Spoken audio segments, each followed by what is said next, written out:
morning and welcome to The Brief. Here's a look at your trending stories for this morning. Joint opposition's Padayatra ends at Lipton Circus. Sri Lankan Airlines debt could have financed 3 MITs, statement by the Prime Minister. Police raid is sent in Hantana, Kandy, where several girls were allegedly molested. The 53rd Conference of Director Generals of Civil Aviation in the Asia-Pacific region got underway under the patronage of President Maithripala Sirisena. Several MPs and ministers were in attendance at the event. The conference hosted by the Sri Lankan Civil Aviation Authority will continue until the 5th of August. Several MPs and ministers were in attendance at the event. The conference hosted by the Sri Lankan Civil Aviation Authority will continue until the 5th of August. Speaking at the event, President Maithripala Sirisena said that the government is committed without any reservations to upgrade, develop and maintain the domestic aviation industry in conformity with international standards and recommended practices. The President also requested international aviation players to focus attention on planning and developing human resources to face the future needs of the aviation industry. Noting that while Sri Lanka has a relatively good safety maintenance record with no major incidents, the President added that nevertheless, aviation safety remains a top priority. There is a crucial role that the aviation sector has to play.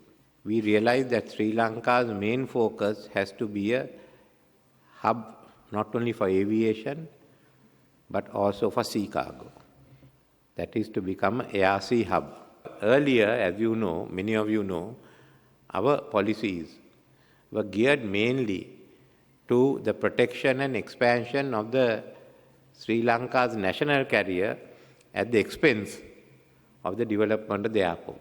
The debts that we had to incur, which has now become inheritance to the Maithripala Sirisena government, is sufficient for us to have put at least 3 technology institutes of the standards of MIT, and to ensure that it was manned, the senior officials were paid American professors' salaries.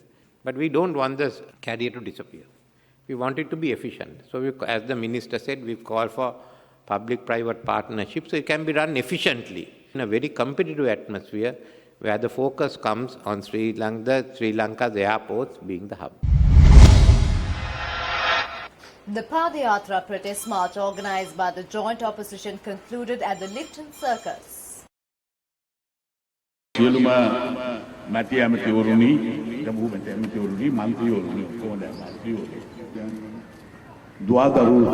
There are school children here. I don't know if they skipped school to be here.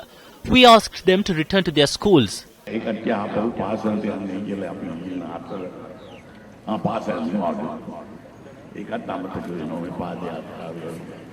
forgot that it was the school holidays because of the Padayatra. Our efforts will not only be successful, it will be the first step in chasing away this government. So prepare to leave because the auspicious time is almost upon us.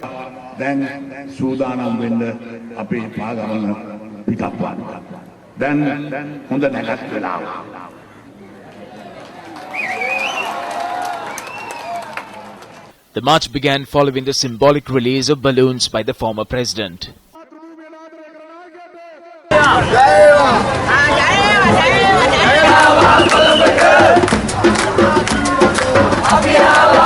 Even though the march began its journey towards Colombo, its final destination was not revealed until this evening. Can you tell us the final location of the rally? We will reveal it in a bit, because if we do so now, they will dig trenches in a number of grounds. If this happens, it will be a complete waste and the children will not be able to use it in the evening. In the end, we will end up where you end up. They give us letters and we accept.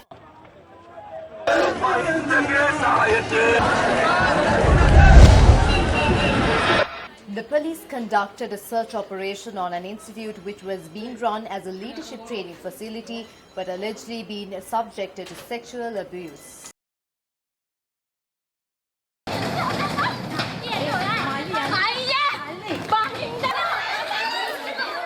A confrontation occurred this morning inside the institute located in Hantana, Kandy. The institute has been in operation for more than 3 months under the pretext of being a leadership training academy. The academy had coaxed the applicants, saying that the program has been designed to educate students who failed the ordinary level examinations last year. 18 girls were under the supervision of 4 matrons at the academy.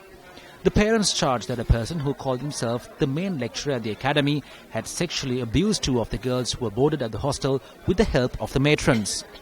The parents charged that a person who called himself the main lecturer at the academy had sexually abused 2 of the girls who were boarded at the hostel with the help of the matrons. මේ කියන්නේ පොසොන් දවස් දෙකක් තිස්සේ රෑ එළියට ගෙනියලා තියෙනවා. They've taken them out on 2 poson nights. They had taken these children out without giving any notice to the parents.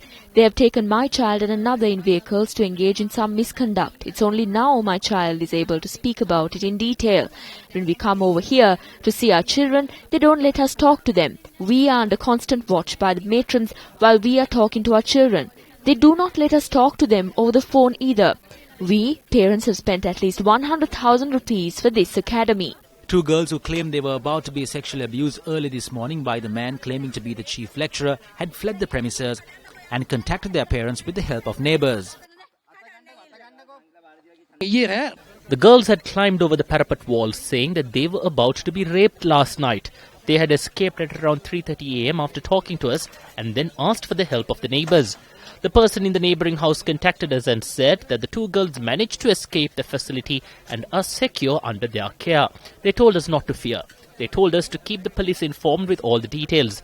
There was no one here. We informed the police at around 3:30 this morning, but there has not been any help. The conduct of Newsfirst correspondent Anura Ananda was commended by the parents. The police did not arrive at the location and work on the complaint which was lodged or ensure us about the security in any way. The Sirsa correspondent is the one who has come here after getting to know about the problem and provided safety for the children. He is the one who had given security to the children until we arrived, and the police arrived only later. We are immensely grateful to him on behalf of all the parents. The 4 matrons who were managing the facility were taken into police custody around 6:30 this morning. That's a wrap of the brief for today. I'm Bernadine Jai Singh for the News First team, reminding you to stay brief.